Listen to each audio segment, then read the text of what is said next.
அனைவருக்கும் அன்பான வணக்கம். குரு வாழ்க, குருவே துணை. வளர்ஜோதிட ஆராய்ச்சி மையத்துக்கு ஒரு ஜாதகர் சில மாதங்கள் முன்பு வந்தார்.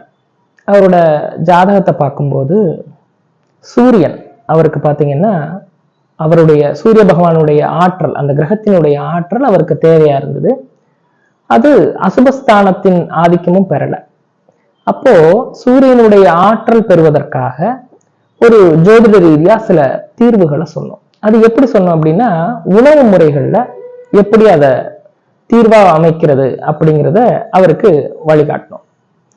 என்ன மாதிரி அப்படின்னா, சூரியனுக்கு அவரை பலப்படுத்தணும் அப்படிங்கிறப்போ அவருக்கு சிவபுராணம், திருவாசகம் இது மாதிரியான ஒரு பாடல்களை பாடி வீட்டில் இருந்தபடியே விளக்கேற்றி ஈசனை வணங்கிட்டு நெய்வேத்தியமா கோதுமையினால செய்யப்பட்ட உணவுகள் அதை ஞாயிற்றுக்கிழமையில படைத்து விநியோகம் செய்து சாப்பிட்டு வாங்க அப்படின்னு சொல்லி சொன்னோம்.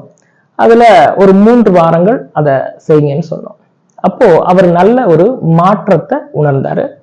அவர் ஒரு அதிகாரம் மிகுந்த ஒரு பதவியில அமர்ந்தார்.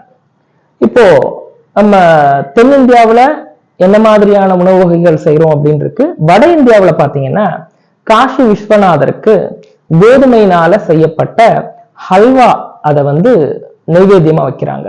பூரிய கூட நெய்வேத்தியமா வைக்கிறாங்க. சில சிவாலயங்கள்ல கோதுமை குருணை கஞ்சியை கூட நெய்வேத்தியமா வைப்பாங்க.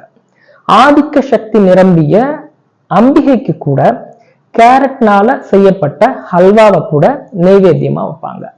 சூரியனுடைய ஆற்றலை பெறுவதற்கு உரிய உணவு வகைகள் பார்த்தீங்கன்னா கோதுமையினால செய்யப்பட்ட ஹல்வா, பூரி, சப்பாத்தி, அது போல கேரட்னால செய்யப்பட்ட ஹல்வா, பப்பாளி பழம், இவைகள் எல்லாம் நைவேத்தியமா வச்சு படைத்து உண்டு விநியோகிக்கும் போது சூரியனுடைய ஆற்றலை அபரிமிதமாக பெற முடியும்.